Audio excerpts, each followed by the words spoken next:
Muy buenas tardes.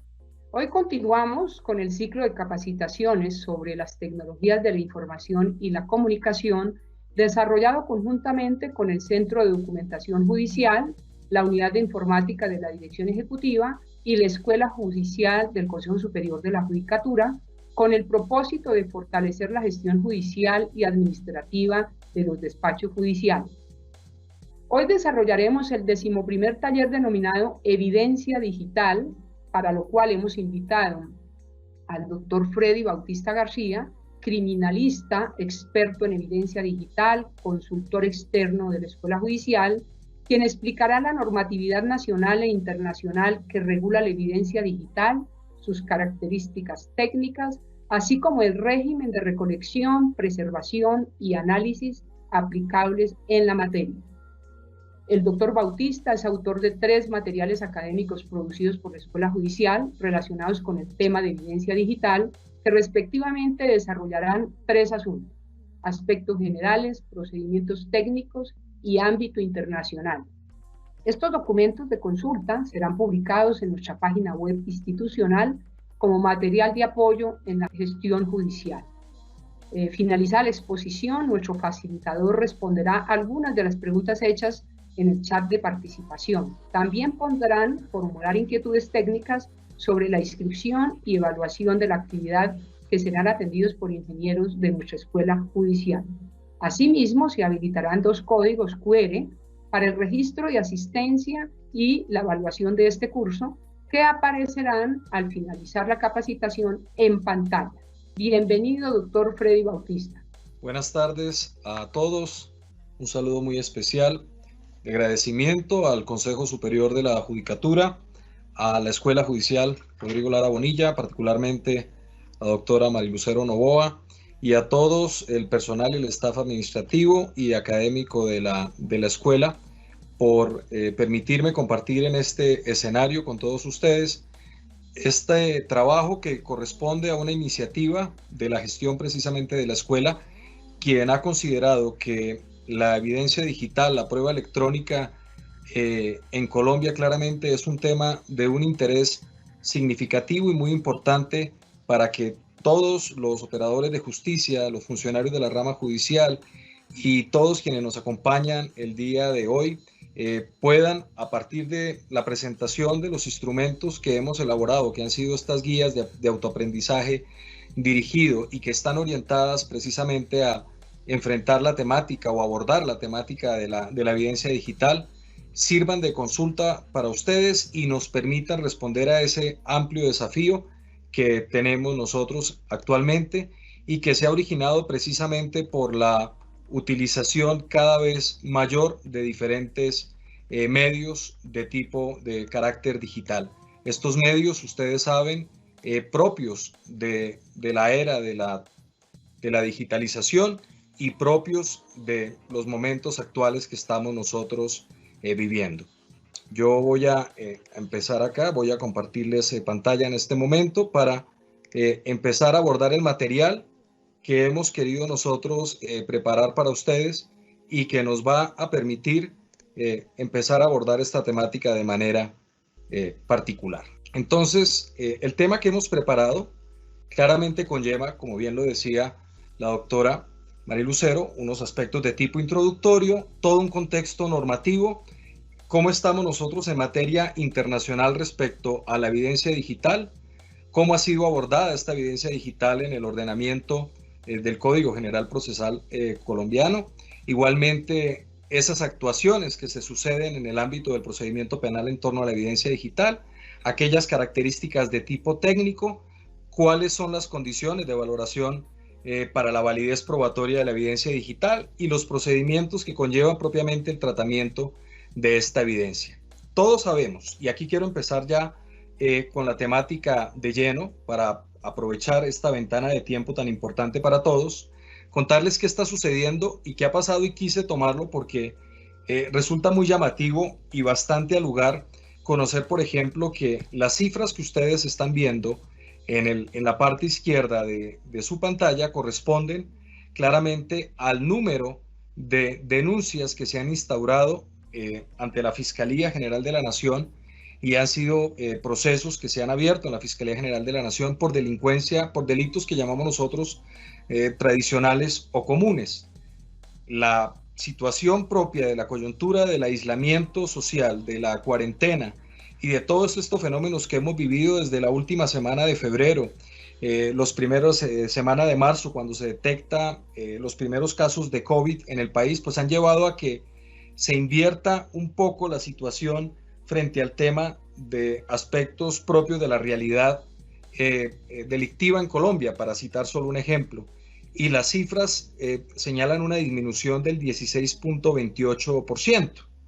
Sin embargo, y por eso quise traer estas cifras aquí de primera mano para abrir este importante foro académico. Sin embargo, las cifras de la izquierda, perdóneme, de la derecha, la que estoy señalando acá, obedecen a la criminalidad informática. Es decir, a los delitos que han utilizado bien como fin o bien como medio la tecnología, internet, cualquier plataforma tecnológica para su realización, para su materialización,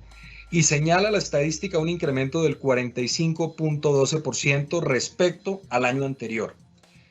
Analizando un poco con los grupos de análisis criminológico y viendo un poco de la información que se ha llevado, digamos, en este contexto, hasta la segunda semana de marzo, el incremento de la criminalidad informática ascendía a un 8%. El confinamiento desde la segunda semana de marzo, tercera semana de marzo, hasta el 1 de febrero, sí que generó un incremento del 37%, que sumado a ese 8% que ya llevaba, nos ponen un 45%, lo que quiere decir que hay una rápida adaptación de todos los entornos sociales, de todos los entornos criminológicos, para aprovechar la tecnología como canal de comunicación, como canal de afectación a los ciudadanos. Y sin embargo, sí debemos nosotros entender que en ocasiones la respuesta desde el aparato judicial o desde el aparato de gobierno resulta incompleta o un poco insuficiente para poder enfrentar esta crisis. ¿Por qué sucede eso? Pues ustedes saben que, y esto lo hago también porque nos sirve como mecanismo para poder identificar cuáles son los eventos o qué es lo que está sucediendo actualmente. Imagínense ustedes que solo entre febrero y marzo fue detectado un incremento de 260% más de amenazas que suceden en el ciberespacio. Malware, virus, correos engañosos, plataformas en las cuales se sustrae información, por ejemplo, y de ese 260% se representa en cerca de 48,000 páginas o enlaces de tipo malicioso. ¿Qué quiere decir esto? Que se han incrementado totalmente todas las oportunidades que existen y las ventanas que existen para suplantar entidades de gobierno. Se suplantan inclusive algunas entidades del sector de la justicia, se suplantan entidades de la Presidencia de la República, del orden nacional y también descentralizado. Por ejemplo, frente al tema de supuestos formularios de ayudas de gobierno que lo que hacían era sustraer y robarse la identidad de las personas. Por ejemplo, campañas a través de mensajes de texto en celulares, SMS, cadenas de WhatsApp que se generaban para poder, por ejemplo, compartir supuestos enlaces en los cuales quienes quisieran acceder a un beneficio que estuviera gestionando bien el Ministerio de Vivienda, bien el Ministerio de Salud, o bien las alcaldías a través de las oficinas delegadas para la gestión de la crisis, se viralizaban a través de WhatsApp. Con esto lo que yo quiero decir es que el contexto de las escenas en las cuales se están sucediendo las conductas que terminan al final siendo de interés para el derecho, claramente tienen un peso significativo sobre los entornos digitales. Recordemos el porcentaje del 45.12%. Esto nos lleva claramente a entender la importancia y la necesidad de poder apropiar y de poder conocer los conceptos en torno a la forma en la que se presenta la evidencia digital, a la forma en la que encontramos nosotros la prueba electrónica en los diferentes escenarios, porque es la actual realidad y el actual contexto en el mundo. Esto que estoy presentándole acá son las cadenas de WhatsApp, por ejemplo, que llevan con sitios suplantando esta plataforma, por ejemplo, del Sisbén, donde si usted ingresaba sus datos, aparentemente podía suscribirse como beneficiario de un subsidio, y claramente lo que hacían era robar sus datos para luego generar episodios de suplantación. O este que me parece totalmente significativo, miren la fecha, el 5 de marzo, es decir, el día en que se detecta el primer caso de COVID-19 en Colombia, se genera el primer correo electrónico suplantando al Ministerio de Salud y anexando toda esta línea que ustedes ven acá con este enlace .zip, con esta extensión .zip, que lo que hace es aparentemente enviar una información en un archivo donde está comprimida la información, pero que al usuario darle clic, lo que se va a descargar es un programa de índole maliciosa,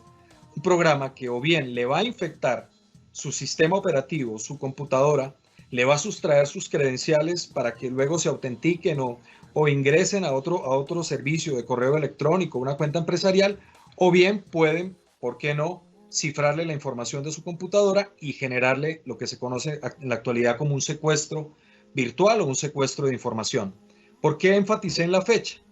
Porque el mismo 5 de marzo, en horas de la mañana, se conocía ya por parte de la prensa, se daba a conocer el primer caso de contagio y ya a media mañana estaba circulando masivamente estos correos. Esto habla del fenómeno de adaptación, insisto, de estos factores que afectan o que interactúan o que participan de manera directa con las conductas humanas que le interesan al derecho, y particularmente en el escenario, por ejemplo, de un contexto delictivo, marca de manera clara y sin ningún reparo la importancia de conocer la manera de cómo enfrentar y abordar este tipo de escenarios desde la óptica precisamente del derecho. Muy bien, esto es simplemente la manera como se suplantaba este sitio. Visto esto, debo decirles también que en una medición que se ha hecho entre abril y la primera semana de mayo, se calcula que el 30% de todos los mensajes que circulan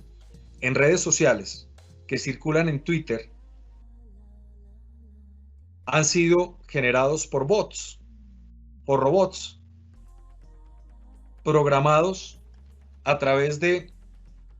tecnologías muy vinculadas o asociadas al término de inteligencia artificial. Apenas un 58% aún necesita la interacción y el clic de un ser humano. Entonces miren ustedes aquí ya los desafíos que en materia probatoria y de validez de esa evidencia digital generada, por ejemplo, por una plataforma de manera automatizada, empezamos nosotros a entender. Existe más de 155.2 millones, 155.2 interacciones en redes sociales vinculadas a fake news, a información no confiable. Y aquí los procesos para la identificación, la autenticación, para poder identificar el origen de esta información es fundamental de cara a entender el contexto de lo que ha estado sucediendo en la actualidad. Este es el panorama en el cual además gran parte de los vectores utilizados utilizan claramente, valga aquí la cacofonía, el dominio .go.co, es decir, el gobierno mismo, el dominio de gobierno se utiliza como medio de suplantación. Perfecto. Esto simplemente era una introducción para darle un poco del contexto de la realidad actual. Un incremento de 45% más de noticias criminales recibidas en el SPOA de la Fiscalía por criminalidad informática, por estafas informáticas, que si las separamos, ese 45% deberíamos agregarle un 25% más de estafas, que no las cité acá. Muchas de estas estafas realizadas precisamente por aprovechamiento de vulnerabilidades que existen todavía en las plataformas de comercio electrónico, o porque no se ha terminado de ajustar los procedimientos de interacción entre quien compra, quien vende, y se dan escenarios de engaño y de estafa a través de estas plataformas virtuales. Respondiendo a esa creciente necesidad de poder enfrentar los desafíos tecnológicos de cara a la generación de evidencia digital de la prueba electrónica, la Escuela Judicial, dentro de un proyecto de generación de contenido para toda la comunidad académica vinculada a la escuela, se generaron estos tres importantes instrumentos que tienen como finalidad, en una primera línea, abordar de manera general los aspectos y las fuentes de derecho en materia de prueba electrónica y evidencia digital, conocer los procedimientos técnicos aplicables a el tratamiento de esa evidencia digital desde la óptica del mismo perito informático, pero por supuesto también de la manera como desde la administración de justicia, desde el operador de justicia, desde el mismo juez, se debe entender la evidencia digital como ese todo en el cual algunos principios de integridad, de autenticidad, de confiabilidad, de trazabilidad de esa evidencia van a conllevar a que se pueda establecer claramente una dinámica de aceptación y de validez probatoria frente a un escenario expuesto ante el mismo despacho judicial. Y claramente entendemos que muchas de estas amenazas tienen un origen en fuentes internacionales, en plataformas digitales internacionales, y aquí es bien importante empezar a conocer también a través de este documento de la evidencia digital en el contexto internacional cómo nuestro país se tiene que preparar de manera directa y rápida para poder enfrentar el desafío de la adhesión al Convenio de Cibercriminalidad de Budapest. Ustedes saben que el pasado 16 de marzo, Colombia presentó el documento formal de adhesión al Consejo de Europa, documento que reúne todo el cúmulo de los requisitos que se plantean por parte del Consejo de Europa para la aceptación del Estado, de un Estado como miembro activo de ese convenio. Y en ese sentido, nosotros claramente hemos logrado identificar allí unos puntos importantes para poder enfrentar ese reto de apropiar y de entregar la evidencia de manera clara y oportuna a los terceros estados que así la soliciten, e igualmente que el Estado colombiano a través del sistema judicial pueda acceder a fuentes de información en el contexto global. Muy bien, vamos a hacer un recorrido inicial frente al tema de algunos conceptos, y aquí quisiera empezar abordando un poco las cartillas que hemos nosotros preparado para ustedes, y me permiten, voy a ir acá un segundo a la descarga de las cartillas. Aquí las tengo. Perfecto, escúchenme un segundo. Aquí ya quiero que ustedes las empiecen a conocer. Ya en un segundo les debe estar llegando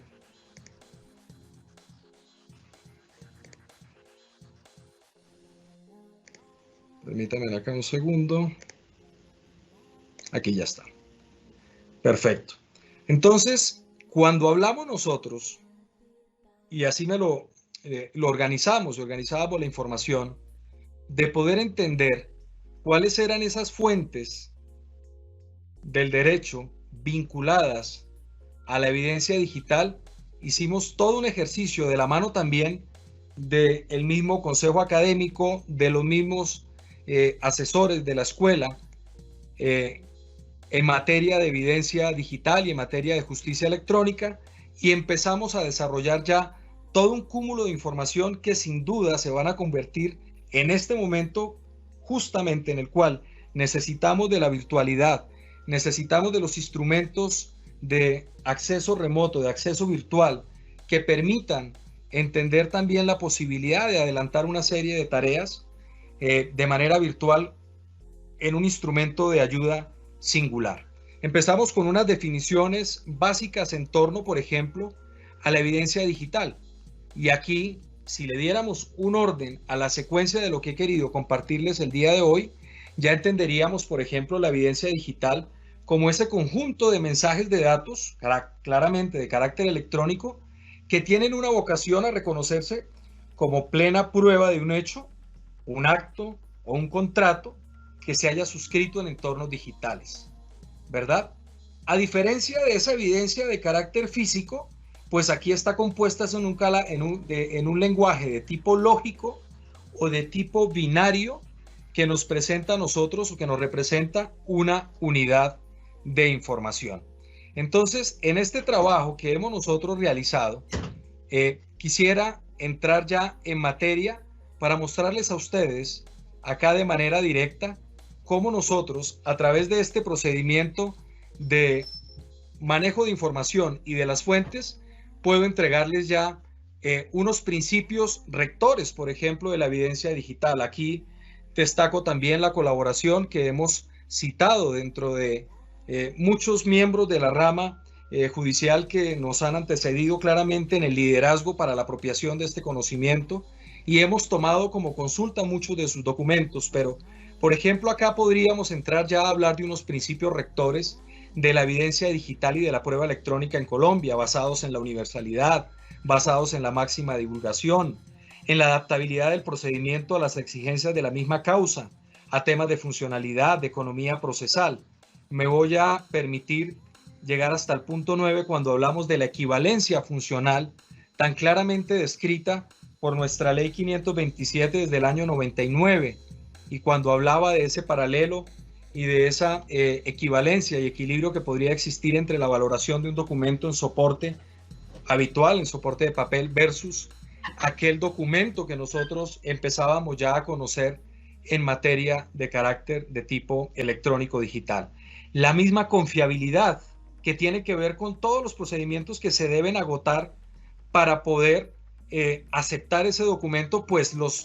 las técnicas, los procedimientos, los términos, las tareas que se han cumplido en torno a esa evidencia digital se han respetado, o aspectos propios de la originalidad y la mismidad que tienen que ver inclusive desde la misma cadena de custodia hasta la utilización de medios adecuados e idóneos para almacenar esa información, guardarla en repositorios también digitales, ¿no? Las condiciones de inalterabilidad que garantizan que la prueba se mantenga íntegra desde un principio hasta la parte final de una actuación judicial, y aquellas condiciones de rastreabilidad que nos permitan a nosotros, por ejemplo, responder sin lugar a dudas en qué momento se origina, quién es el originador de ese mensaje, cómo se produce, al destinatario, aspectos que van muy asociados a estampas cronológicas, estampas de tiempo, firmas digitales que empezamos nosotros a hablar. Frente al tema también claramente de la conducencia, de la inmaculación, de la pertinencia y por supuesto de la legalidad y la licitud en el recaudo de la prueba, un tema tan sensible y tan importante cuando se habla de materia digital. Hemos querido también abordar aspectos propios de las fuentes del derecho y claramente decirles que pues, nos tenemos que remontar a casi hasta el año de 1995, cuando empiezan a aparecer ya documentos del orden de decretos, de leyes estatutarias, la misma ley de estatutaria de la Administración de Justicia, cuando nos planteaba claramente la propuesta que se debería hacer desde el mismo Consejo, como lo ha venido haciendo, para enfocar la mejora de práctica de pruebas, para realizar la formación, conservación, reproducción de los mismos expedientes, y sobre todo la posibilidad de utilización de medios electrónicos, informáticos, telemáticos, la validez y la eficacia de un documento original, pero sobre todo también citando aquí que estos medios de almacenamiento tendrán pues claramente lo que les hablaba, la misma equivalencia, y que gozarán también de plena validez cuando se pueda garantizar su autenticidad, su integridad o el cumplimiento exigido por las leyes procesales. Luego la norma que se ha tomado, digamos, como base o como fundamento, que ha sido la ley 527, y ustedes lo saben porque en ella se describe claramente los requisitos de los mensajes de datos, de las firmas digitales, de las entidades certificadoras, pero sobre todo se empieza o se habla claramente, taxativamente frente al tema de la equivalencia funcional en materia del documento en soporte de papel versus el documento de carácter digital. Luego, otros antecedentes de carácter claramente legal, directivas, decretos, pero yo quiero llegar fundamentalmente y y directamente al Código de Procedimiento Penal, por ejemplo. Y del Código de Procedimiento Penal debería citar su artículo 275 cuando como medio de prueba nos habla puntual y literalmente del mensaje de datos, del intercambio electrónico, del internet, del correo electrónico, del telegrama, del telefax. Y nos dice que además todos aquellos que estén regulados por la Ley de Comercio Electrónico, es decir, aquí se involucran todos los nuevos desarrollos en materia tecnológica, plataformas que se generen precisamente sobre esos ambientes de tipo tecnológico. Importante, pues nuestro acuerdo también del Consejo de la Judicatura cuando habla de la reglamentación, esto es muy importante, el acuerdo 06334 de 2006 cuando se habla de la reglamentación del uso de medios electrónicos e informáticos en el cumplimiento de las funciones de la Administración de Justicia. Por ejemplo, como un antecedente claro de la necesidad y de cómo desde el mismo Consejo Superior de la Judicatura se está abordando ya desde el año 2006 la necesidad de la utilización o de la apropiación de estos medios tecnológicos. Citamos algunas fuentes internacionales como la Convención para la Utilización de Comunicaciones Electrónicas en Contratos, documentos que quedan claramente de consulta, y este recorrido histórico también nos lleva en algunas fuentes de jurisprudencia propiamente frente a algunas sentencias que ya se han convertido claramente en una base fundamental de decisiones futuras y que tienen que ver con las condiciones de admisibilidad, de valoración probatoria del documento electrónico, para llegar claramente a el Código de Procedimiento Administrativo, el Código Contencioso Administrativo, en donde también se aborda las actuaciones claramente sobre medios electrónicos y también voy a darme otro salto, me excusan acá, todo este es el tema, miren ustedes que hemos detallado todo el fundamento normativo y todas estas fuentes de derecho para llegar a nuestro Código General del Proceso. Y nuestro Código General del Proceso pues contempla, podríamos decir de manera inicial, dentro de los deberes y partes de las partes, perdónenme, de los apoderados, la obligación también, por ejemplo, de suministrar como medio de notificación un correo electrónico o un medio equivalente, bien lo señalamos acá, o también, por supuesto, la posibilidad de, aquí está, de disponer también de dirección de correo electrónico para efectos de notificaciones, o este que me parece que es el transversal en esta parte de la presentación de lo que quiero hacer, que tiene que ver con el uso de las tecnologías de la información y de las comunicaciones en todas y cada una de las actuaciones judiciales en las cuales el código nos dice que deberá procurarse por usar estas tecnologías y facilitar las comunicaciones y la gestión en los trámites de justicia, en cuanto estos sean compatibles claramente con lo dispuesto, aplicado con lo dispuesto en la ley 527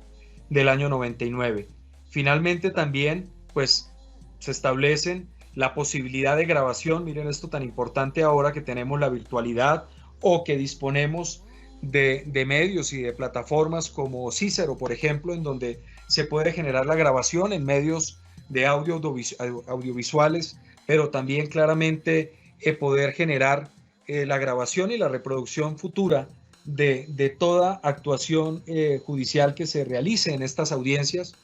que claramente basado en el principio de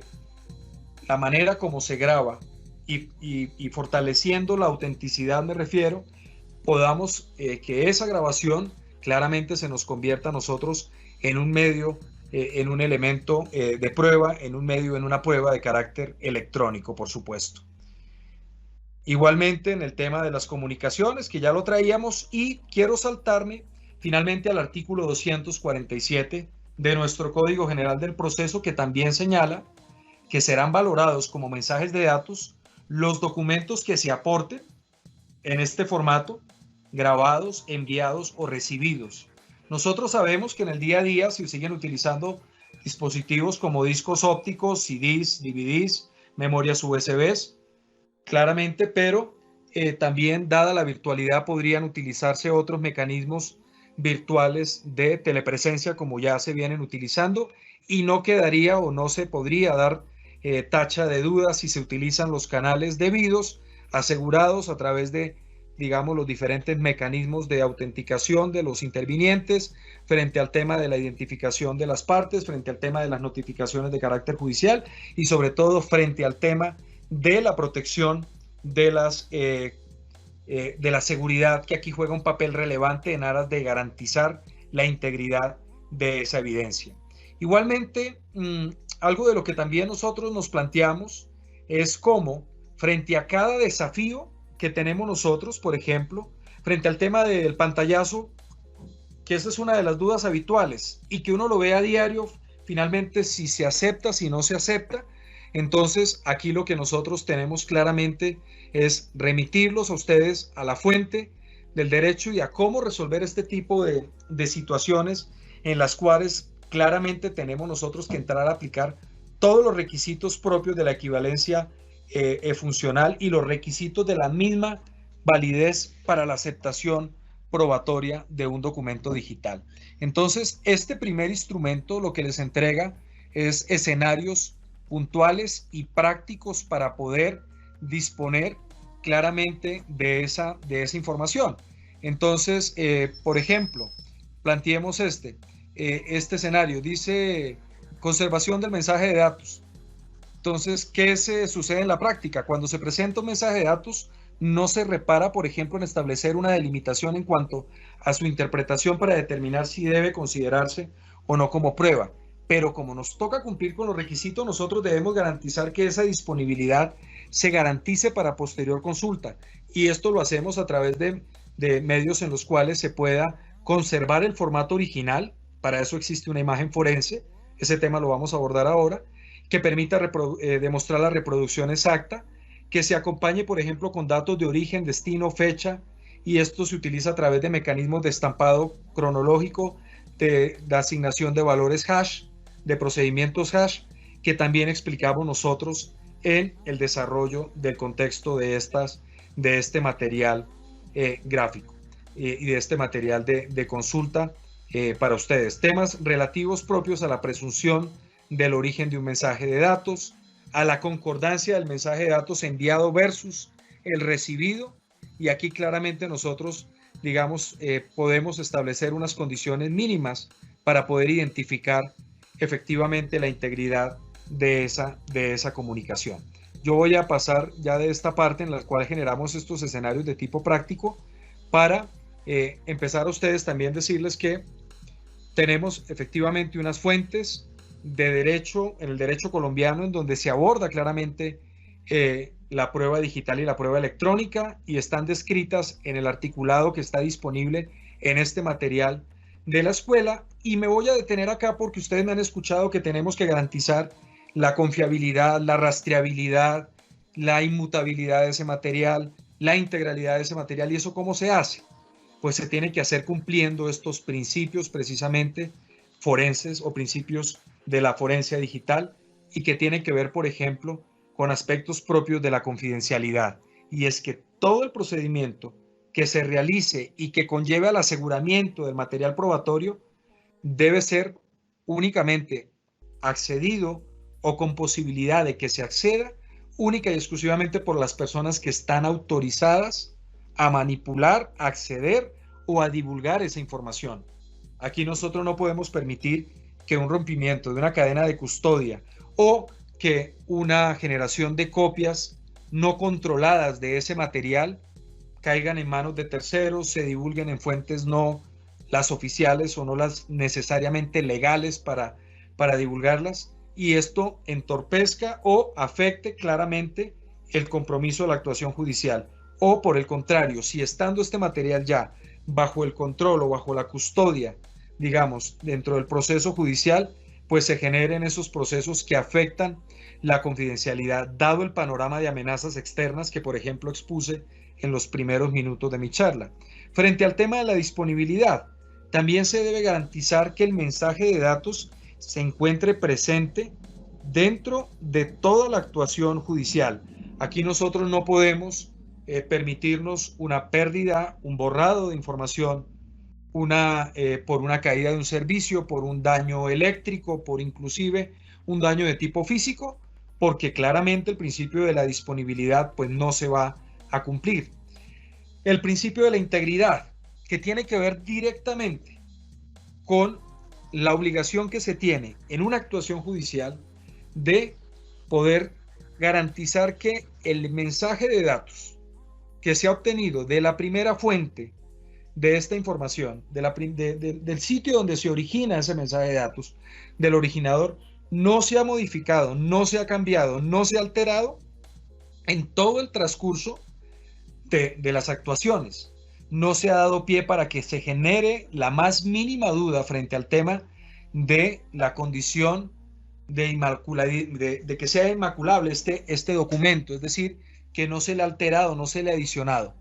Recordemos, y esto lo veremos en ejercicios posteriores ya prácticos, cómo un solo punto, por ejemplo, en un mensaje de texto cambia, por ejemplo,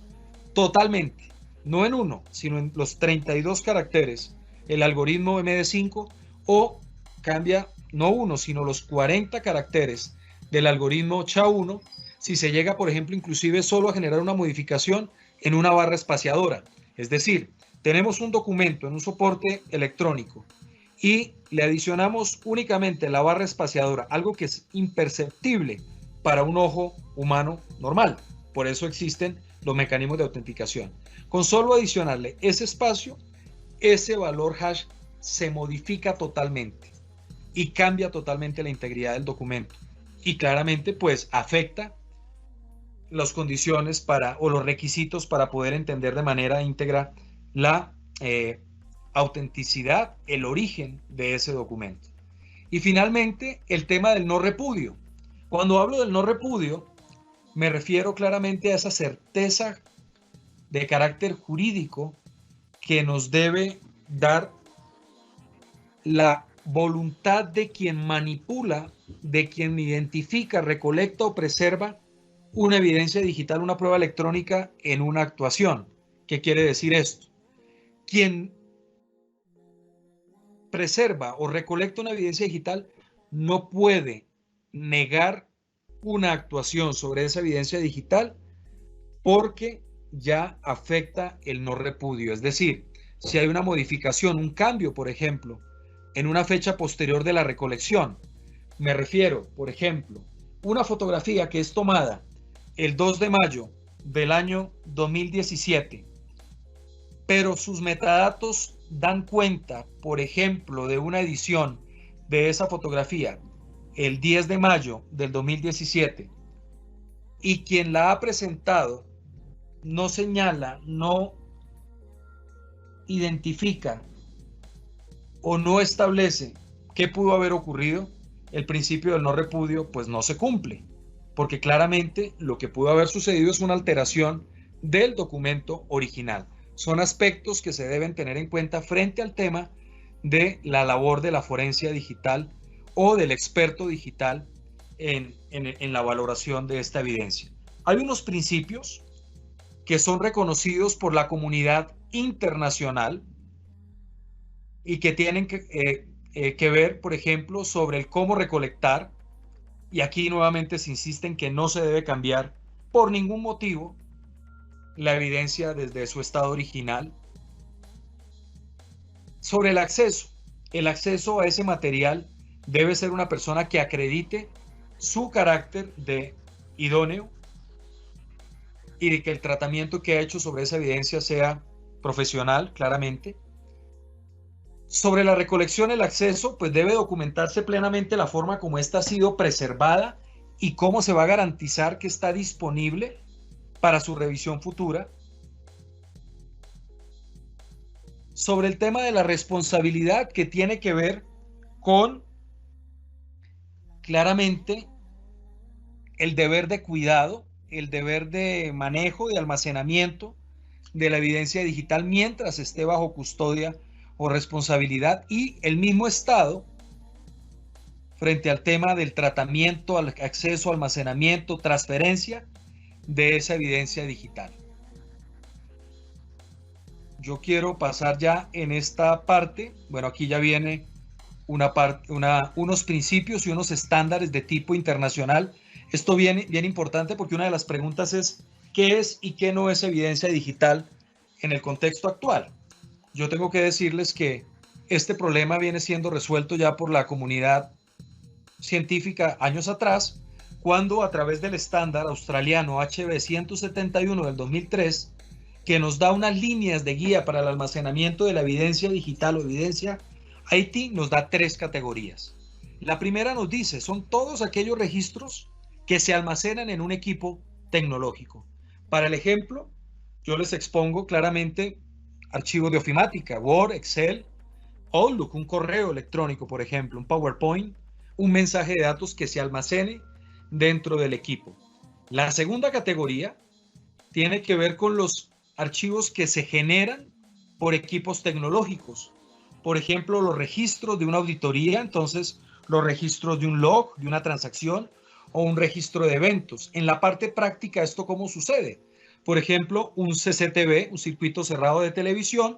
que además del video, que es el que nos genera, digamos, la evidencia digital, también podríamos ver el registro de acceso a la administración de la consola que genera ese video, por ejemplo. Y ese es un registro de auditoría. Cuándo se ingresó al sistema, quién se logueó, qué cámaras estaban reportando, desde dónde, cuándo se almacenó. Y vean que no necesariamente nos enfocamos en el video, sino en el registro de la transacción como tal. Esa es la segunda categoría, es decir, registros que se generan, logs que se generan, eventos, registros de eventos que se generan en un sistema. Y el tercero, la tercera categoría de la evidencia, y allí deberían estar todos los documentos o todos los mensajes de datos, me refiero con vocación a convertirse en evidencia digital, están claramente los registros que se generan y que se almacenan. Verbo y gracia, una base de datos. Entonces, por eso, la base de datos almacena datos que nosotros le insertamos, pero también nos genera un registro dentro de ese repositorio de datos. Entonces, a la luz de la doctrina internacional, esas serían las 3 tipos de evidencia digital que podemos generar. No lo olviden. Los que almacenamos, y ahí están todos los mensajes de datos que se pueden generar. Los que se generan por el sistema, que es un registro de auditoría, y los que almacenamos y generamos. Luego, dentro de nuestra temática, claramente queremos que ustedes conozcan esas características técnicas de la evidencia digital. Y aquí sí que se pone mucho más interesante el asunto, porque la evidencia digital tiene un carácter de volatilidad. Es decir, si yo no aseguro de manera rápida esa evidencia digital, esta se puede perder, puede ser borrada, puede ser eliminada, aunque vamos a tocar específicamente esos puntos más adelante. La volatilidad señala, por ejemplo, la posibilidad de que si un sistema informático se apaga, la información que se está procesando dentro de ese sistema se pierde. Los procesos, los documentos, los sitios web visitados, por ejemplo, va a ser información que ya no va a estar susceptible en ese sistema, porque estaban apenas almacenados en tránsito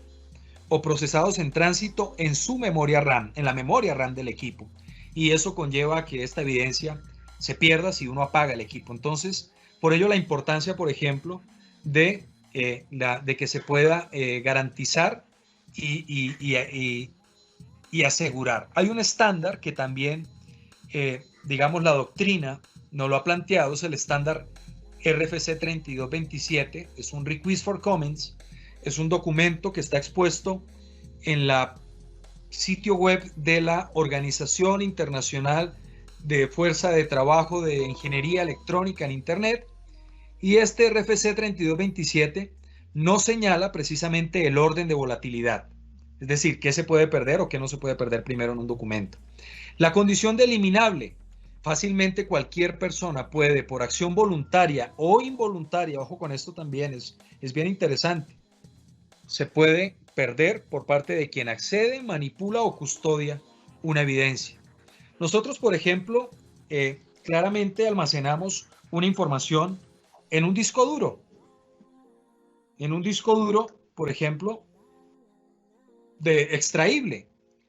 Un disco de estos llevado a un golpe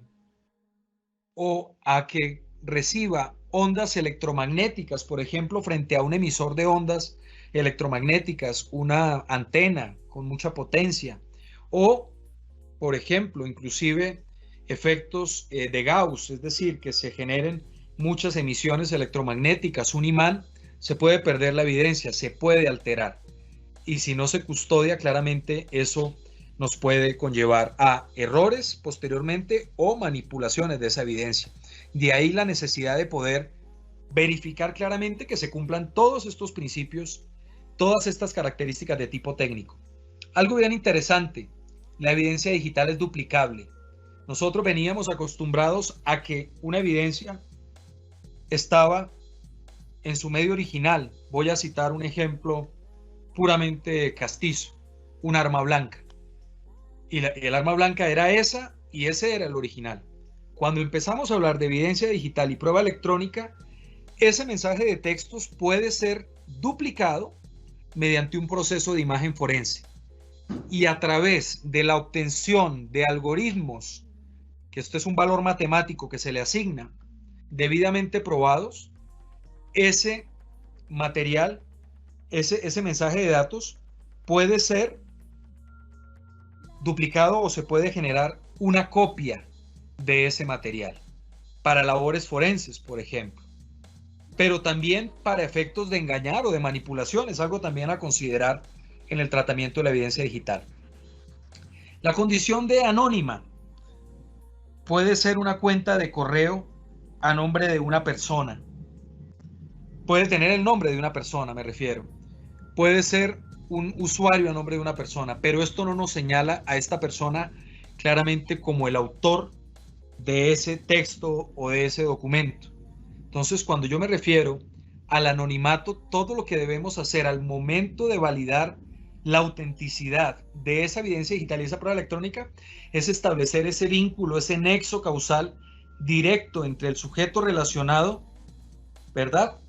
a quien le vamos a adjudicar esa responsabilidad versus el medio donde hemos obtenido la evidencia. Y finalmente, la última condición,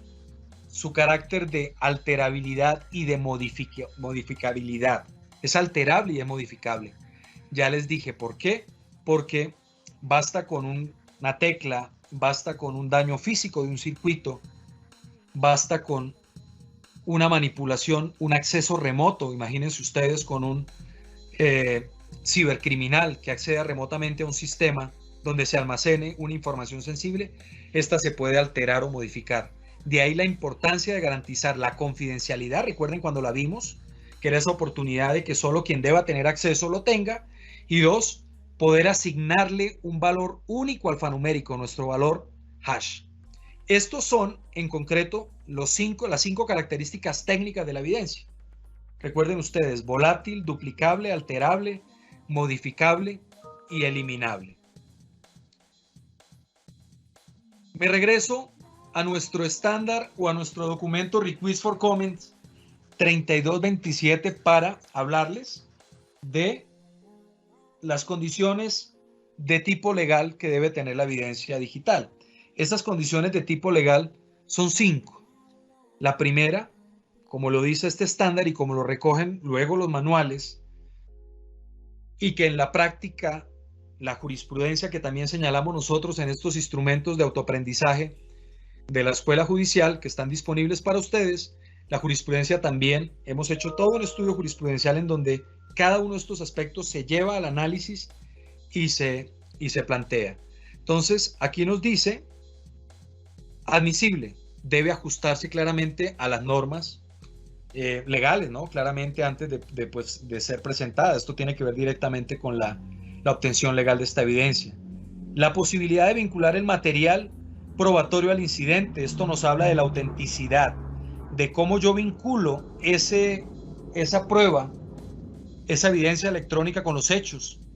y precisamente también con el sujeto, ¿no? Debe ser completa. Un correo electrónico, por ejemplo, no puede ser tomado, o una conversación, por ejemplo, una prueba de un WhatsApp, no puede ser tomado desde una perspectiva particular, sino que tiene que tener una presentación de carácter holístico, completo de la historia. Por eso se habla de la completitud debe ser analizada. Confiable en el sentido de que nos debe plantear la total tranquilidad, lo que equivale a decir que no puede haber la más mínima duda respecto a cómo se recogió, se almacenó y se manipuló esa evidencia. Y tiene que ser creíble y comprensible. Algunos términos podrían ser nuevos para nosotros, pero claramente el deber de la presentación de este informe tiene que señalarnos a nosotros la tranquilidad de la forma como se presenta esa evidencia digital y esa información de esa evidencia. Luego vienen unos ciclos de vida de la administración de la evidencia que yo me voy a permitir aquí saltarme, porque en aras del tiempo debo pasarme claramente aquí a otro material que les quiero compartir. En términos concretos, estábamos viendo nuestra cartilla 1, pero quiero, para aprovechar estos últimos minutos que me están quedando, vean ustedes cómo este tema lo debemos abordar desde de una manera completa. Simplemente quiero, porque es uno de los compromisos de esta charla, bueno, ¿y cómo garantizamos nosotros todo esto que hemos estado hablando? Pues en este instrumento en el instrumento de procedimientos y de técnicas, debemos nosotros estar familiarizados siempre con el concepto de la imagen forense. Si este es perdóneme que creo que aquí no estoy proyectando, permítame acá, creo que acá, perdónenme aquí, ahora sí, perdónenme aquí. Les decía que si nosotros nos vamos a identificar la manera de cómo garantizar algunos de estos principios, tengo que señalarles que esta imagen forense, que insisto está en nuestra guía número 2, nos va a permitir a nosotros identificar que, siendo este el origen del mensaje de datos, se deben agotar procedimientos por parte de quienes recolecten esta información, de que quienes tengan la intención de presentar ese mensaje de datos ante el juez, de haber agotado mecanismos, por ejemplo, la utilización de bloqueadores, de haber utilizado equipos debidamente sanitizados o en unas condiciones que permitan la integridad, garantizar la integridad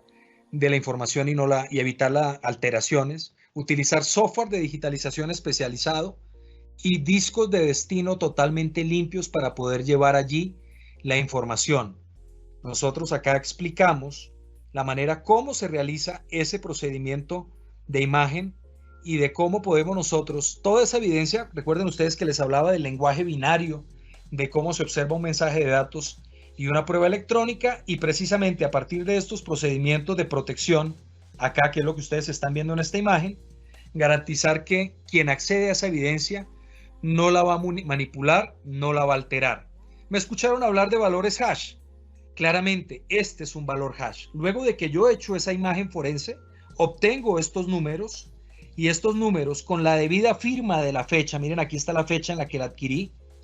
ya me pueden dar a mí una certeza del momento en que se obtuvo y se verificó esa información y se almacenó en el medio idóneo para poderla presentar. Hay algunos casos ya emblemáticos en Colombia en los cuales, pues, digamos ya decisiones en firme permiten señalarnos la importancia de poder cumplir estos procedimientos, y es realizar, por ejemplo, las imágenes, y yo cito el famoso caso de los ordenadores de Raúl Reyes, en donde se configuraron aspectos propios de obtención de prueba sin el cumplimiento de acuerdos y tratados internacionales para traer la prueba al país, pero que claramente también hubo cuestionamientos frente al tema de las imágenes forenses y de cadenas de custodia. Quiero ir cerrando esta parte para irme al último tema, diciéndoles, por ejemplo, que hay una terminología que también es importante que nosotros entendamos, y es distinguir aspectos, por ejemplo, frente a un backup, frente a una clonación, a un aspecto de un copiado de información frente al tema de la imagen forense. En el ámbito judicial y en el ámbito probatorio hablamos siempre de imágenes forenses digitales para la obtención de información, y por eso pues quisimos también hacer una exposición de posibles errores en la práctica de recolección de esa evidencia y presentar también aspectos propios de la cadena de custodia y cómo el cumplimiento y el debido celo y cuidado de esta cadena de custodia en una actuación nos va a llevar a nosotros a garantizar precisamente ese principio de confiabilidad del que hemos hablado, pero también de integridad. Y aquí hay algunos errores que nos hemos permitido nombrar. Finalmente, para cederle nuevamente la palabra a la doctora Marilucero, quiero ir cerrando mi presentación diciéndoles que tenemos igualmente disponible un instrumento que me permite a mí acceder a pruebas electrónicas en el contexto internacional. Muchos de los casos que se nos presentan se dan por redes sociales, por información que está dispuesta en plataformas digitales en otro país, y entonces debo señalarles, como lo dije al principio, que existen antecedentes como el Convenio de Budapest. Un convenio que surge por allá en noviembre del 99, pero que Colombia, a partir de julio del 2020, es decir, en 2 meses, hará ya operativo. Cuando digo operativo, es que ya están establecidos los puntos de contacto a través de la Oficina de Relaciones Internacionales de la Fiscalía General de la Nación, a través de la Cancillería General de la República y su oficina, digamos, que atiende asuntos de cooperación judicial, la manera de cómo interactuar con más de 65 países que hacen parte de este importante convenio de Budapest. Colombia claramente dispone de una normativa en temas procesales, pero también en temas de adecuación sustantiva de nuestro Código Penal. ¿Por qué les digo aspectos procesales? Porque el convenio también habla de obtención de pruebas en información que está almacenada en repositorios extranjeros, habla de temas de cooperación internacional, asistencia mutua y acuerdos de cooperación judicial internacional. Y decirles también que existen algunas herramientas como los EMELAT, como los tratados de asistencia legal mutua para poder acceder a esta información a nivel internacional, pero también existen órdenes, aquí están, de obtención en tiempo real de datos, existen órdenes de preservación de información y nosotros nos hemos permitido poner a consideración algunos formatos en los cuales se puede llevar a cabo esas solicitudes por parte de quienes necesiten, digamos, desde el ámbito de una actuación judicial, poder solicitar esa información a repositorios de carácter internacional. Como ven ustedes, claramente,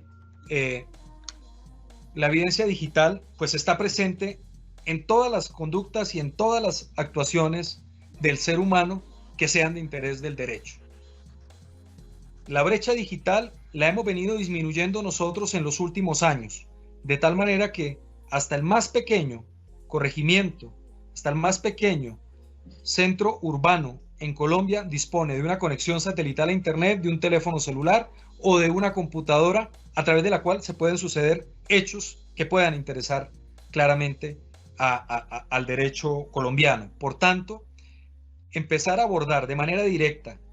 los retos que plantea la tecnología frente a los desafíos de las amenazas y frente a apropiar conocimientos, pero sobre todo afincar, utilizar, poder nosotros interiorizar ya la posibilidad de utilizar herramientas de carácter tecnológico para facilitar las labores y las actuaciones de la rama judicial, pues claramente es un reto que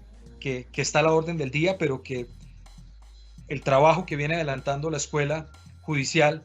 para poder acompañarlos a ustedes en ese proceso de poder enfrentar estos desafíos, creo que es una oportunidad que bien vale la pena destacar. Yo quiero parar acá mi intervención, doctora Marilucero. Quiero cederle por favor la palabra, no sin antes nuevamente agradecerle al Consejo Superior de la Judicatura, a la escuela y por supuesto a usted por esta valiosa oportunidad.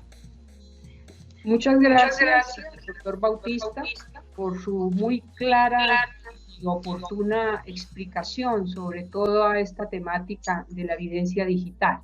Quiero aprovechar la oportunidad para hacerle 3 preguntas de las que nos han hecho a través del chat. Y la primera se refiere a cuáles son las condiciones y características de tipo legal que debe tener la prueba electrónica en Colombia.